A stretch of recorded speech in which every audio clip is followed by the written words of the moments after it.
Hello বন্ধুরা, গতকাল ছিল অক্ষয় তৃতীয়া। অক্ষয় তৃতীয়ার দিন সকাল থেকে দুপুর পর্যন্ত আমি কি করেছি তারই একটি ছোট্ট ব্লগ আপনাদের সঙ্গে শেয়ার করছি। সকাল 6টার সময় আমরা বাড়ি থেকে বেরিয়ে পড়েছি পুজো দেওয়ার জন্য। অক্ষয় তৃতীয়ার দিন প্রত্যেক বছরই পুজো দিই। এই যে আমাদের বাড়ির কাছাকাছি একটা মন্দির আছে, বিপত্তারিণী মন্দির। এই মন্দিরেই আমি আর কর্তামশাই পুজো দিতে এসেছিলাম। দেখুন বন্ধুরা, এখান থেকে কিছু ফুল, মিষ্টি, ধূপকাঠি, মোম কিনে নিয়েছি। এখানে এই মন্দিরটা কিন্তু খুবই জাগ্রত, সবাই কিন্তু এখানে পুজো দিতে আসে। দেখুন বন্ধুরা, এখানে মিষ্টি, আমি একটা লাল খাতা, ধূপকাঠি এগুলো নিয়ে যাচ্ছি। আর জবা ফুলের মালাটা কিনেছিলাম, কিন্তু মালাটা ওপরে অ্যালাউ নেই, সেই জন্য মালাটা নিচে রেখেই পুজো দিতে আসলাম। এবার মায়ের কাছে পুজো দিয়ে প্রার্থনা করে মন্ত্র পড়ে এবার যাচ্ছি খাতাটা পুজো দিতে। দেখুন এখানে কর্তামশাই খাতাটা নিয়ে যাচ্ছে, এখানে খাতাটাকে পুজো করা হবে। আমাদের আগে একজন খাতা পুজো করতে দিয়েছে। প্রথমে খাতার মধ্যে একটা স্ট্যাম্প লাগিয়ে দিচ্ছে। এবারে হলো 1431 সাল, সেই স্ট্যাম্পটাই খাতার মধ্যে লাগিয়ে দিচ্ছে।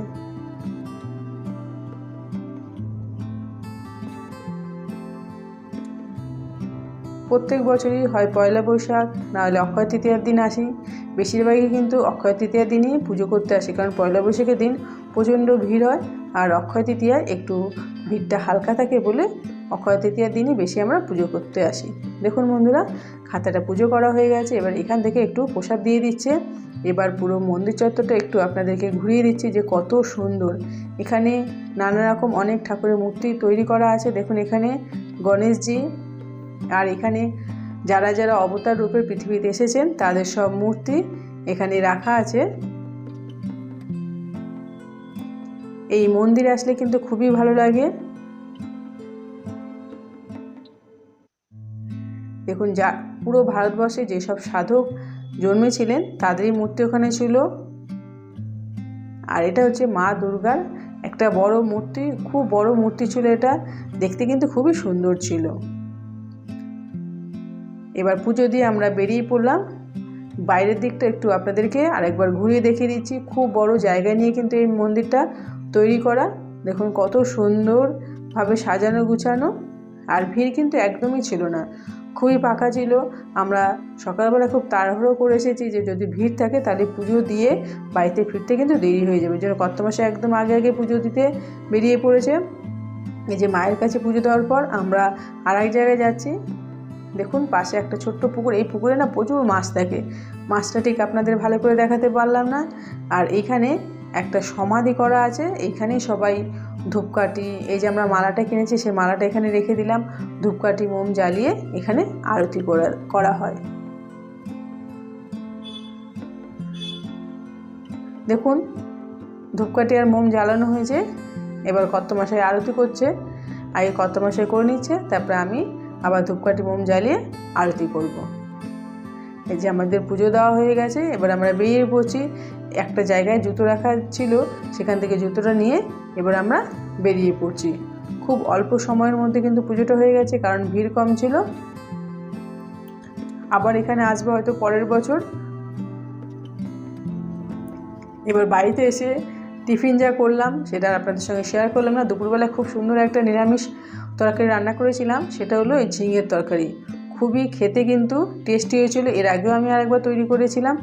মেয়ে বলেছিল যে তুমি আরেকবার কিন্তু এই তরকারিটা তৈরি করবো, তাই আজ নিরামিষ খেতে হবে, সেই জন্য এই তরকারিটা তৈরি করে নিয়েছি। ঝিঙেটাকে প্রথমে ভালো করে ছাড়িয়ে নিয়ে ছোটো ছোটো টুকরো করে নিয়েছি, আলু কেটে নিয়েছি। আর ছোলার ডালটা 2 থেকে 3 ঘন্টার মতো ভিজিয়ে রেখেছিলাম। এবার এটাকে শিলনোড়ায় বেটে নিয়েছি, জল ছাড়াই কিন্তু এটা শুকনো শুকনো করে বেটে নিতে হবে। একটু কালো জিরে আর একটু লবণ দিয়ে এটাকে বেশ ভালো করে মেখে নেবো, আর একটু হলুদ দিয়ে দিলাম। এটাকে বেশ ভালো করে ফেটিয়ে নিতে হবে। ফেটানো হয়ে গেছে। এবার কড়াইতে সরষের তেল দিয়ে এই ডালের বড়া তৈরি করে নেবো। একদম ছোট ছোট করে বড়াগুলো তৈরি করে নিচ্ছি। বেশ লাল লাল করে বড়াগুলো ভেজে নিচ্ছি। সমস্ত বড়াগুলো কিন্তু এইভাবে ভেজে নিচ্ছি।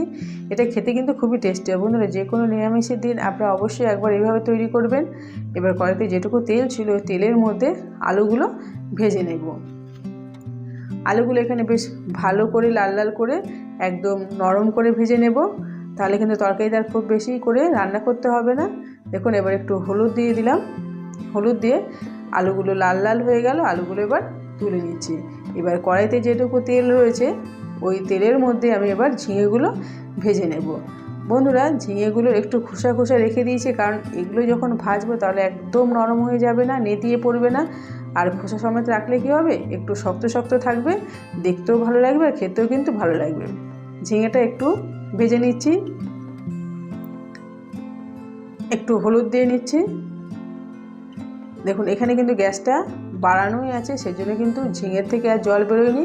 এবং ঝিঙেটা ভাজা হয়ে গেছে, কড়াইটা পরিষ্কার করে নিই। আবার একটু সর্ষের তেল, একটা তেজপাতা ছিঁড়ে দিলাম, একটু পাঁচফোড়ন দিয়ে এগুলো একটু ভেজে নিলাম। এবার 4-5টা কাঁচা লঙ্কা চিড়ে দিলাম, দিয়ে দিচ্ছি 1 চামচ জিরে বাটা, স্বাদ অনুযায়ী লবণ, একটু হলুদ গুঁড়ো, একটু কাশ্মীরি লঙ্কার গুঁড়ো। এখানে কিন্তু আর কোনো ঝাল লঙ্কার গুঁড়ো ব্যবহার করলাম না, কাশ্মীরি লঙ্কার গুঁড়ো দিলে কী হবে, কালারটা খুব সুন্দর হবে।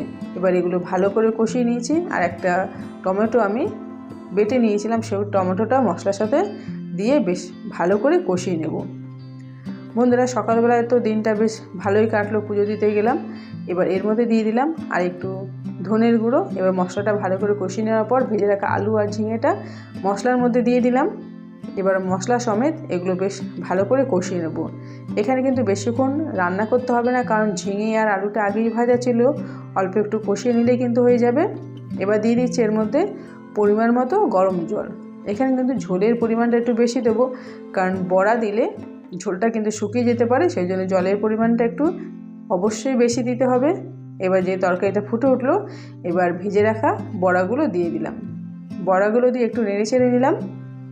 এবার অন্য আরেকটি কড়াইতে একটু সর্ষের তেল আর একটু ঘি দিয়ে গরম করে নিচ্ছি, আর একটু হিং দিয়ে দিলাম। যে কোনো নিরামিষ তরকারিতে কিন্তু হিং দিলে খেতে খুবই ভালো লাগবে।